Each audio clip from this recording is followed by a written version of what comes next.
Hi friends. तो आज का हमारा टॉपिक है यूज़र्स ऑफ अकाउंटिंग इन्फॉर्मेशन। मतलब यूज़र्स यानी कि पार्टीज़ हमारे जो अकाउंटिंग इन्फॉर्मेशन को यूज़ करती है, जिनको हम जो अकाउंट्स बनाते हैं उनसे फ़ायदा होता है, वो लोग। यहाँ हम उन लोगों की बात कर रहे हैं। तो वो बहुत सारे लोग हो सकते हैं जिनको हमारे अकाउंटिंग इन्फॉर्मेशन जो हम जर्नल एंट्रीज बनाते हैं, रिकॉर्डिंग करते हैं, समराइज़ करते हैं चीज़ों को, एक रिपोर्ट बना के देते हैं, फाइनेंशियल स्टेटमेंट्स बनाते हैं, उससे बहुत सारे लोगों को फ़ायदा होता है। तो उसमें बहुत सारे जो लोग होते हैं वो कौन हो सकते हैं? या तो वो लोग हमारे इंटरनल यूज़र्स हो सकते हैं, यूज़र्स में भी या तो इंटरनल यूज़र्स हो सकते हैं, या फिर वो एक्सटर्नल हो सकते हैं। अब इंटरनल कौन होगा? जो अकाउंटिंग इन्फॉर्मेशन का यूज़ कर रहा होगा। ऑब्वियसली अगर कोई कंपनी या कोई बिजनेस है तो उसके अंदर जो मैनेजमेंट के पार्ट के लोग होंगे, जिसने उस कंपनी को खड़ा किया है, वही इंटरनल लोग होंगे। इंटरनल यूजर्स में हमारे पास एग्जांपल हो सकते हैं जैसे कि हमारे कंपनी के डायरेक्टर्स, हमारे कंपनी के पार्टनर्स, मतलब अगर फर्म है तो पार्टनर्स। हमारे पास हो सकते हैं कोई मैनेजर, कंपनी का जो मैनेजर होगा, कंपनी का ऑफिसर होगा, या फिर प्रमोटर होगा। और अगर सिंगल कंपनी है, मतलब वन पर्सन कंपनी है, तो जो उसका ओनर है या उस कंपनी का प्रोप्राइटर है वो बंदा, ये सब लोग हमारे इंटरनल यूज़र्स हैं। इन सभी लोगों को कभी ना कभी अकाउंटिंग की ज़रूरत पड़ेगी ही, क्योंकि वो लोग बिजनेस चलाते हैं। उनको डे टू डे ऑपरेशंस में हेल्प पड़ेगी अकाउंटिंग की, डे टू डे मैनेजमेंट में हेल्प पड़ेगी अकाउंटिंग की, ताकि वो बिज़नेस को स्मूथ चला सके, बिज़नेस को एफिशिएंटली चला सके। ठीक है, तो ये सारे, जैसे अब डायरेक्टर्स हैं, उनको कोई डिसीजन लेना है तो उसके लिए उन्हें ये देखना पड़ेगा कि उनका कितना बिजनेस है, क्या वो काम कर रहे हैं, और कितना उनके पास, अगर मान लो अगर हम एक स्टॉक की बात करें तो उनके पास कितना स्टॉक है बिजनेस में, कितने उनके असेट्स है, कितनी लायबिलिटीज़ है, कितना उन्हें और बिजनेस करना है।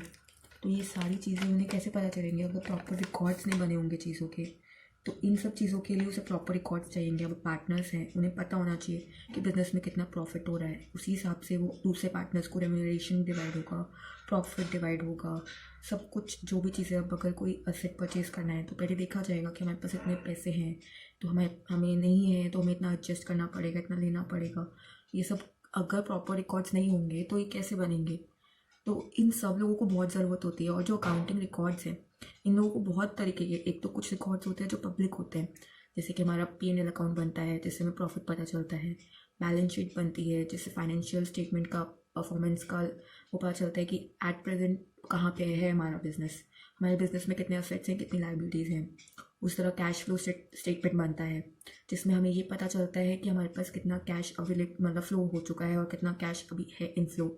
तो वो चीज़ें होती हैं। फंड्स फ्लो स्टेटमेंट बनता है कि कितना फंड्स आ जा चुके हैं, उनका ट्रांजैक्शन का बनता है।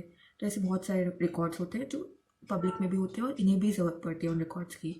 और अगर इनको, इनके अलावा भी अगर देखें तो जो मैनेजर्स हैं या जो ऑफिसर्स हैं, जो कंपनी को चलाने वाले लोग हैं, जो कंपनी के ओनर्स हैं, मतलब अगर प्रोप्राइटरशिप है तो मतलब प्रोप्राइटर, ओनर या फिर प्रोप्राइटर आप यहाँ पे लिख सकते हो। ओनर या जो प्रोप्राइटर है कंपनी का, उन लोगों को ज़रूरत होगी और भी बहुत रिकॉर्ड्स की। जैसे अगर कोई मैन्युफैक्चरिंग कंपनी है तो उसे पता करना है कि उसका एक प्रोडक्ट जो है उसकी कॉस्ट कितनी है, तभी मैन्युफैक्चरिंग की, तभी वो आगे जाकर उसमें प्रॉफिट कितना ऐड करना है, कितने में सेल करे, ये सारी चीज़ें निकाल पाएगी। तो अगर प्रॉपर अकाउंटिंग नहीं होगी तो उस प्रोडक्ट की प्रॉफिटेबिलिटी, उस प्रोडक्ट का सेल्स प्राइस कुछ भी कैसे निकाल पाएगी? तो इसके रीज़न से इन सबको अकाउंटिंग की ज़रूरत पड़ती है। तो एक तरीके से इंटरनल यूजर्स हमारे हो गए directors, partners, managers, officers, promoters, proprietor. ठीक है, और वैसे ही हमारे कुछ एक्सटर्नल यूजर्स होते हैं। अब एक्सटर्नल यूजर्स में कौन आ जाते हैं? ये तो जैसे कंपनी के लोग हो गए जो डायरेक्टली कंपनी से इन्वॉल्व है, जिन्हें डायरेक्टली कंपनी से लेना देना है क्योंकि इन्होंने ही कंपनी बनाई है। और इनके अलावा और वो लोग जो मतलब कंपनी को बनाते तो नहीं है, बट उन्हें कंपनी से कुछ ना कुछ फ़ायदा होने वाला है, या तो आज या फिर कल उन्हें कुछ ना कुछ फ़ायदा है कंपनी से। वो कंपनी में से अपने आप प्रॉफिट या कुछ पैसे लेना चाहते हैं, या उन्हें कंपनी का कोई प्रोडक्ट परचेज करने से, कोई कस्टमर है उसे कंपनी से प्रोडक्ट परचेज करना है, तो वो भी कंपनी की जो अकाउंटिंग इन्फॉर्मेशन है उसमें इंटरेस्टेड होगा कि क्या प्रॉफिट है, कैसा प्रोडक्ट है, इसकी कॉस्ट मुझे कितनी पड़ेगी। और अगर कोई रिटेलर है, कोई सेलर है, तो कंपनी का कोई प्रोडक्ट बेचती है तो उसे देखना होगा कि इस कंपनी की अगर मैं प्रोडक्ट्स को आगे बेचता हूँ तो क्या इसका मतलब कंपनी की क्या ग्रोथ है, क्या उसकी फाइनेंशियल परफॉर्मेंस है, क्या उसका मतलब मार्केट में है, स्टेटस क्या है। तो ये सब चीज़ें फाइनेंशियल स्टेटमेंट से ही पता चलेंगी। तो अब उस केस में अगर हम आते हैं एक्सटर्नल यूज़र्स, नाम अगर देख करके हम स्पेसिफाई करना चाहें तो बहुत सारे हो सकते हैं एक्सटर्नल यूज़र्स। अब देखो, हमारे कुछ इन्वेस्टर्स होते हैं जो हमारे बिजनेस में पैसा लगाना चाहते हैं, मतलब इन्वेस्टर्स, पोटेंशियल इन्वेस्टर्स बोल सकते हो आप, कि ये पोटेंशियल है, ये चाहते हैं हमारी कंपनी में इन्वेस्ट करना, पर वो कैसे जानेंगे कि उन्हें हमारी कंपनी में इन्वेस्ट करना है कि नहीं करना है। तो उसके लिए उन्हें जो अकाउंटिंग रिकॉर्ड्स, अकाउंटिंग स्टेटमेंट्स है, जो बैलेंस शीट है उसमें जो अमाउंट्स है, जो प्रॉफिट एंड लॉस अकाउंट है उसमें जो हमारा प्रॉफिट का अमाउंट है, हमारे जो ट्रांजेक्शन्स हैं, उन सब से उन्हें आइडिया लगेगा कि हाँ, इस बिज़नेस में अगर मैं पैसा इन्वेस्ट करूँगा तो मेरा पैसा सेफ़ है और मुझे इतना रिटर्न मिल सकता है उसमें इन्वेस्ट करने से। या फिर मतलब बेसिकली क्या होता है, अगर इन्वेस्टमेंट कर रहा है तो वो ये सोच के चलेगा कि मेरा इस बिज़नेस में इन्वेस्ट करने से रिस्क कितना है। अगर मैं पैसे दे रहा हूँ तो क्या मुझे वो पैसे वापस मिल जाएंगे, और अगर वापस मिलेंगे तो वो कब तक मिलेंगे, तो और अगर मिलेंगे भी तो कितने रिटर्न मुझे उस पर मिलेगी। ये सारी चीज़ें वो सोच करके ही इन्वेस्ट करेगा, और ये सारी चीज़ों का डिसीजन लेने में उसको हेल्प करता है accounting information, like profit and loss account, अपना बैलेंस शीट वगैरह। ठीक है, उसी तरह से हमारे कंपनी के क्रेडिटर्स होते हैं। क्रेडिटर्स कौन होते हैं, मतलब जिनको हमें पैसे देने हैं, मतलब हम उन्हें पैसे देंगे। वो मान लो हम कोई चीज़ खरीद के लेकर आए, उधार में लेकर आए, तो जिससे लेकर आए हैं उधार में वो बंदा हमारा क्रेडिटर हो जाता है। अब हमें उसे पैसे वापस करने हैं। अब वो जो क्रेडिटर है, जो बंदा हमें उधार में देगा, वो ऐसे तो नहीं दे देगा कि ये लो जी, आपको मन कर रहा है मुझे और मैं आपको उधार दे देता हूँ। ऑब्वियसली वो आपकी क्रेडिबिलिटी देखेगा, वो देखेगा कि क्या उसको वो उसके पैसे वापस मिलेंगे, और अगर वो आपको दे भी रहा है तो क्या आपकी इतनी मतलब औकात है, क्या आपका इतना बिजनेस है कि आप उसको पैसे उसके वापस कर पाओगे। तो वो सब चीज़ को सोच कर ही आपको पैसे देगा। और वो उसको डिसीजन लेने में क्या हेल्प करता है, accounting statements, accounting financial statements जो हमने बनाई, profit and loss account, balance sheet, उसकी वजह से उसे पता चलेगा कि इनके बिजनेस में इतना प्रॉफिट होता है, इनके पास इतने असेट्स हैं, और दूसरी लाइबिलिटीज़ कौन कौन सी हैं, ये मुझे पैसा वापस कर पाएंगे नहीं कर पाएंगे। तो इनको भी अकाउंटिंग स्टेटमेंट की ज़रूरत पड़ गई। ठीक है, तो ये एक यूज़र ये हो गए। और देखा जाए हमारे लेंडर्स, अब हमारे इन्वेस्टर्स हो गए जो हमें इन्वेस्ट करते हैं और रिटर्न की उम्मीद करते हैं। क्रेडिटर्स हो गए जो हमें कुछ चीज़ें उधार पर देते हैं, हमारे जो माल है हमें उधार पर देते हैं, चाहे रॉ मटेरियल्स या कुछ भी चीज़, कोई सर्विस, कोई भी चीज़ वो उधार पे देते हैं। अब उसी तरह लेंडर्स होते हैं। अब लेंडर्स कौन है, जो हमें पैसे देते हैं, ये लोग भी पैसे देते हैं, पर ये लोग लेंडर्स होते हैं। तो मतलब बेसिकली ये इन्वेस्टमेंट या रिटर्न के पर्पज से नहीं देते हैं, मतलब ये हमें उधार देते हैं। जो इन्वेस्टर्स होते हैं वो प्रॉफिट देख करके, मतलब इतना प्रॉफिट होता है उस पर हमें इतना परसेंटेज का रिटर्न मिलता रहेगा हमें, उनका इंटेंशन अलग होता है। जो लेंडर्स होते हैं वो हमें उधार देते हैं, वो जनरली बहुत लोगों को उधार देते हैं।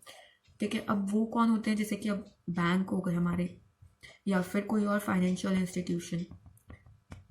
ठीक है, उसमें NBFC भी आ गए, सारे इंस्टीट्यूशंस आ गए, जैसे नॉन बैंकिंग फाइनेंशियल इंस्टीट्यूशंस, और भी बहुत सारे इंस्टीट्यूशंस होते हैं जो लोन देते हैं बैंक्स के अलावा, वो सारे इधर आ गए फाइनेंशियल इंस्टीट्यूशन। तो ये सब लोग हमें उधार क्यों देंगे, ऑब्वियसली वो भी जज करेंगे कि हमारी उनको पे बैक करने की कैपेसिटी कितनी है, हम उन्हें लोन वापस कर देंगे कि नहीं कर देंगे, हमारे बिजनेस की पोजीशन क्या है, हमारे बिजनेस की परफॉर्मेंस क्या है। सो फाइनेंशियल इंस्टीट्यूशन में बहुत सारे इंस्टीट्यूशंस हो सकते हैं जो हमें लोन या पैसे प्रोवाइड करते हैं। उसके लिए लोन इंस्टीट्यूशंस हो सकते हैं, कुछ जैसे इंश्योरेंस कंपनीज हो सकती है, और कुछ कंपनीज हो सकती है लाइक NBFC या फिर SIDBI जो पर्टिकुलर रीजंस के लिए लोन प्रोवाइड करते हैं। ऐसे बहुत सारे लेंडर्स हो सकते हैं बैंक के अलावा। तो उन सभी को फाइनेंशियल और अकाउंटिंग स्टेटमेंट की ज़रूरत पड़ती है ये जानने के लिए कि क्या हम उनके पैसे वापस कर पाएंगे या नहीं। ठीक है, अब उसी तरह हमारे एम्प्लॉयज़ होते हैं जो हमारे बिजनेस में काम करते हैं, जो हमारे लिए प्रॉफिट या फिर हमारे बिजनेस को चलाने में हमारी हेल्प करते हैं। उन एम्प्लॉयज़ को भी बहुत ज़रूरत है हमारे बिजनेस की इन्फॉर्मेशन की, जानकारी की।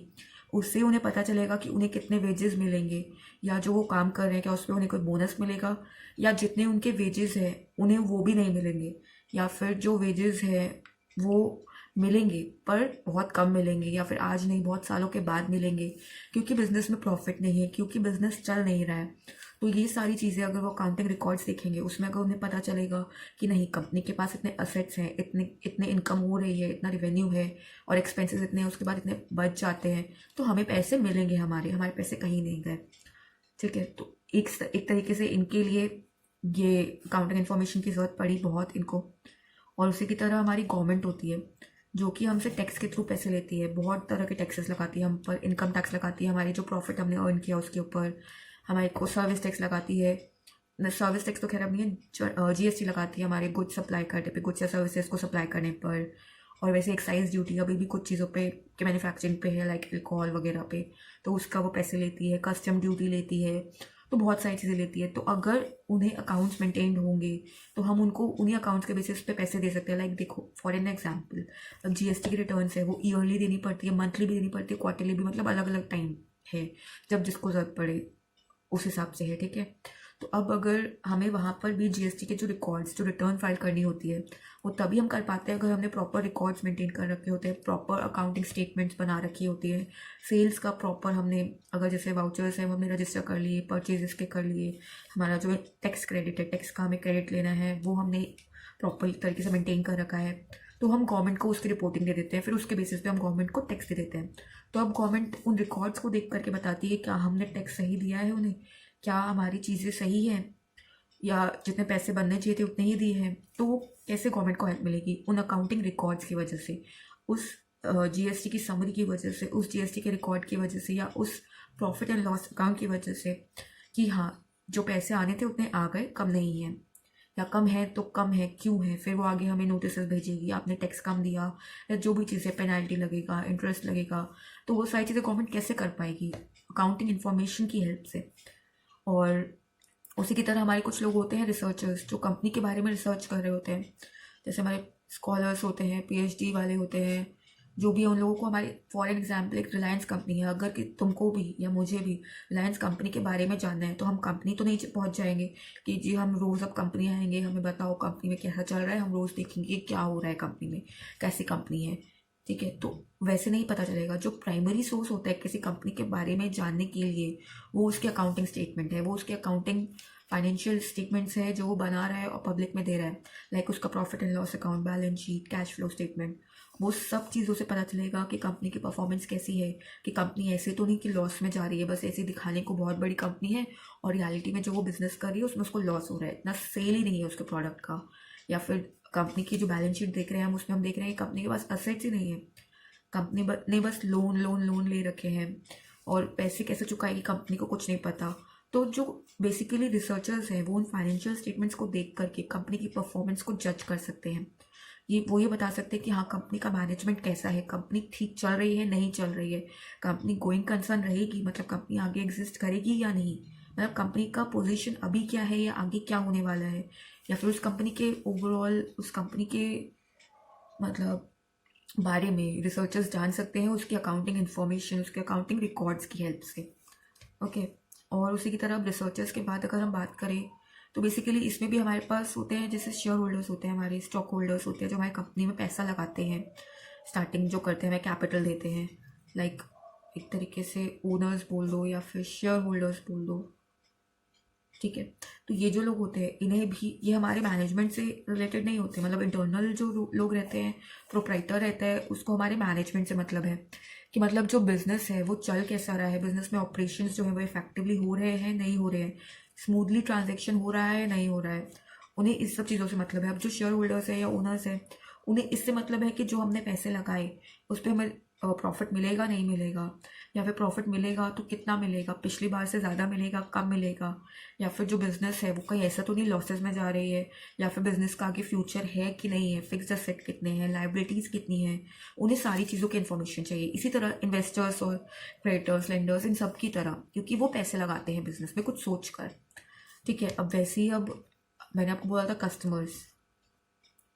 कस्टमर्स बोल दो या फिर पब्लिक बोल दो या कंज्यूमर्स बोल दो या सोसाइटी बोल दो, अब इन लोगों को हमारे अकाउंटिंग रिकॉर्ड से बहुत हेल्प होती है। अब जैसे मैंने आपको बताया था सोशल रिस्पॉन्सिबिलिटी अकाउंटिंग एक होता है, तो अब सीएसआर अकाउंटिंग अगर हम करते हैं तो का जो सोसाइटी है उसको ये पता चलता है कि जो कंपनी यहाँ पर खड़ी हुई है, हाँ वो हम सोसाइटी के लिए भी कुछ कुछ कर रही है। ऐसा नहीं कि वो सिर्फ सोसाइटी से ले रही है चीज़ें या फिर पोल्यूशन कर रखा है उसने या फिर जो भी चीज़ें हैं कुछ मेजर्स नहीं कर रही है वो। बट जो अकाउंटिंग रिकॉर्ड्स है उनको देखकर उन्हें ये पता चल सकता है कि नहीं, कंपनी CSR एक्टिविटीज़ भी करती है, कंपनी के पैसे जा रहे हैं एक्चुअल में उस चीज़ के लिए। या फिर अगर कंपनी कैसी, जैसे for an example Reliance company है, अब पब्लिक में से कोई बंदा उस कंपनी में एम्प्लॉयमेंट चाहता है पर वो ऐसे तो नहीं चला जाएगा। मान लो लॉस मेकिंग कंपनी है तो ऑब्वियसली वो आपको काम नहीं देगी, उसके पास ऑलरेडी लॉस है, वो अपने जो करंट एम्प्लॉयज़ है या करंट लोग हैं उन्हीं को पैसे पूरी तरह से नहीं दे पा रही है, प्रॉफिट नहीं दे पा रही है, तो वो ऑब्वियसली और लोगों को नहीं रखेगी। तो इसकी जानकारी आपको पहले ही अकाउंटिंग रिकॉर्ड्स उसकी परफॉर्मेंस से पता चल जाएगा कि कंपनी जो है उसमें जाकर के आपकी ग्रोथ होगी नहीं होगी, वहाँ आपके लिए एम्प्लॉयमेंट की अपॉर्चुनिटीज़ हैं कि नहीं है। तो ये सारी चीज़ें आपको पता चल जाएंगी अकाउंटिंग रिकॉर्ड्स की हेल्प से। अकाउंटिंग रिकॉर्ड्स, एनुअल रिपोर्ट जो कंपनी इशू करती है, उन सब चीज़ों की हेल्प से। ठीक है, तो बेसिकली ये इंटरनल और एक्सटर्नल यूजर्स रहते हैं हमारे, जिनको अकाउंटिंग इन्फॉर्मेशन की, अकाउंटिंग रिकॉर्ड्स की ज़रूरत पड़ती है हमारे बिजनेस की। इनको जानना होता है कि क्या हमारे पैसे सेफ हैं नहीं है, कि क्या हमारा बिजनेस जिसमें हम काम कर रहे हैं वो स्मूथली चल रहा है नहीं चल रहा है, क्या हमें कुछ और चेंजेस करने पड़ेंगे, क्या हमें कुछ और इन्वेस्टमेंट्स करनी पड़ेंगी, या हमें कुछ असेट्स और परचेज करने पड़ेंगे, या कुछ असेट्स को सॉरी मेरे फ़ोन का एक्चुअली बैटरी चला गया था बट मुझे पता नहीं चला, तो यहाँ कंटिन्यू हो गया था। तो लास्ट हमने बात की थी कि ये देखना होगा उन्हें कि असेट्स वो परचेज़ करें, उनको और परचेज़ करने पड़ेंगे या और सेल करनी पड़ेगी उनको असेट्स की, ताकि वो जो लाइबिलिटीज़ है अपनी उनको चुका सकें। ठीक है, तो बेसिकली वो सब चीज़ें उन्हें अकाउंटिंग रिकॉर्ड्स, अकाउंटिंग इन्फॉर्मेशन की हेल्प से ही पता चलेगी। तो अगर हम ओवरऑल बात करें कि इन लोगों को, ये लोग जो यूज़र्स हैं क्यों बनते हैं, किस रीज़न से, इनको क्या फ़ायदे हैं, मतलब एडवांटेजेस क्या है अकाउंटिंग रिकॉर्ड्स के, जो हम ऑलरेडी पढ़ चुके हैं। अगर यहाँ पर एक समराइज़ करें तो एक तो इन्फॉर्मेशन मिलती है इन लोगों को अकाउंटिंग रिकॉर्ड से कि क्या क्या ट्रांजेक्शन्स हुई हैं, क्या क्या कितने पैसे हैं, कितने पैसे चले गए हैं, तो ये सारी चीज़ें पता चलेंगी। गवर्नमेंट को पता चलेगा कितने पे टैक्स लेना है, एम्प्लॉयज़ को पता चलेगा वेजेस मिलेंगे कि नहीं मिलेंगे, और जो हमारे क्रिएटर्स हैं, इन्वेस्टर्स हैं, लेंडर्स हैं, कस्टमर्स हैं, शेयर होल्डर्स हैं, इन सबको पता चलेगा कि हमें इसमें इन्वेस्ट करना है नहीं करना है। कस्टमर्स, पब्लिक सोचेंगे यहाँ पे हमारे पास कोई स्कोप है कि नहीं है, एम्प्लॉयमेंट मिल सकता है नहीं मिल सकता है, जो प्रोडक्ट हम परचेज़ कर रहे हैं वो कैसा है, आगे हम उसका क्या यूज़ करें। मतलब अगर कोई रिटेलर है तो वो ये सोचेगा कि क्या मुझे इससे यहाँ से परचेज़ करके कितने दाम में मिल रहा है, मुझे आगे मैं उसको कितने में बेच पाऊँगा, और जो उसका अपनी कंपनी का अगर प्रोडक्ट है तो उसकी कॉस्ट कितनी है, तो अब वो मतलब हमें प्रॉफिट इस तरह से मिल रहा है, सामान इतने में मिल रहा है, मैं आगे उसको कितने में बेचूँ। तो ये सब उसके अकाउंटिंग रिकॉर्ड से बहुत कुछ आइडिया मिल जाएगा। तो और ऊपर से फिर इन सबको आइडियाज़ मिलेगा कि नेट प्रॉफिट कितना है या कब बिजनेस में लॉस कितना है, बिजनेस कमा भी रही है या लॉस में है पूरा, तो एक ही आइडिया मिलेगा। अभी पता चलेगा कितने असेट्स है, कितने लाइबिलिटीज़ है, उन्हें ये पता चलेगा बिजनेस की फाइनेंशियल पोजीशन क्या है, ये सब पता चलेगा। और उसी के साथ जैसे अकाउंटिंग रिकॉर्ड्स तो है, अब इन सब लोगों के पास अकाउंटिंग रिकॉर्ड्स अगर बनाएंगी तो एक बिज़नेस कैसा है, बिज़नेस कुछ कर रहा है कि नहीं कर रहा, या फिर वो जो एक कंपनी खड़ी है वो क्या कर रही है, उसके अंदर हो क्या रहा है, वो खुद तो नहीं बता सकती। अब अगर आज कोई इंसान है तो वो क्या चाहता है या क्या कर रहा है, वो अपनी बात बता सकता है कि मैं ये चाहता हूँ और मैं ये चीज़ कर रहा हूँ। बट बिज़नेस के लिए कोई लैंग्वेज नहीं है, क्योंकि वो आर्टिफिशियल पर्सन है, वो जिंदा तो है नहीं। तो उसके लिए जो ये रिकॉर्ड्स है, अकाउंटिंग रिकॉर्ड्स, ये एक ज़रिया बनकर आता है, कम्युनिकेशन का एक लैंग्वेज बनता है, क्योंकि वो इंग्लिश हिंदी कुछ नहीं समझता है। तो लेकिन जो अकाउंटिंग रिकॉर्ड्स है उसके थ्रू वो अपनी बात को इन एक्सटर्नल यूज़र्स और इंटरनल यूज़र्स तक पहुंचा सकता है, ताकि इन दोनों को भी पता चले कि वो क्या करता है और क्या कर सकता है आगे, और क्या उसके पोटेंशियल है, मतलब वो बिज़नेस चलेगा नहीं चलेगा, कौन कौन लोग हैं, क्या क्या खर्चे हैं, वो सारी चीज़ें। तो एक तरीके से कम्युनिकेशन का काम करता है इंफॉर्मेशन सिस्टम इन लोगों के लिए। और एक रिकॉर्ड मेंटेन होता है फॉर्मल तरीके से, ये पहले बात हो चुकी है कि एक रिकॉर्ड मेंटेनेंस होता है। सारे मतलब जर्नल बनता है प्रॉपरली, बैलेंस शीट बनता है, P&L बनता है, कैश फ्लो स्टेटमेंट बनता है, फंड्स फ्लो बनता है, अलग अलग तरीके के रिकॉर्ड्स बनते हैं फॉर्मल तरीके से, जो कि ये गवर्नमेंट भी यूज़ कर सकती है, इन्वेस्टर्स, क्रेडिटर्स, कोई भी यूज़ कर सकता है। अब अगर मान लो कभी कोर्ट में अपेयर होना है, या फिर आपके ऊपर कोई डिमांड आई है, कोई टैक्स की डिमांड आई है, या फिर कोई किसी ने आपसे कुछ क्लेम किया है, जी मैंने तो इनको इतने रुपए दिए थे बट इन्होंने मुझे वापस नहीं दिए, लेकिन तो आप अपने अगर वो चीज़ वापस कर दिए हैं तो अगर आपके पास प्रॉपर रिकॉर्ड है तो आप बोल सकते हो कि हाँ मैंने ये चीज़ वापस कर दी और मेरे पास रिकॉर्ड है, मैंने डेट के साथ मैंने उस डेटा को प्रॉपरली हर चीज़ के साथ ट्रांजैक्शन को रिकॉर्ड किया हुआ है और मेरे पास सारे प्रूफ्स हैं। तो आप उसको मतलब कोर्ट में भी प्रेजेंट कर सकते हो एक तरीके से प्रूफ की तरह, देखो मेरे पास सारे रिकॉर्ड्स मेंटेन है, मेरा पूरा अकाउंट्स मेंटेन है।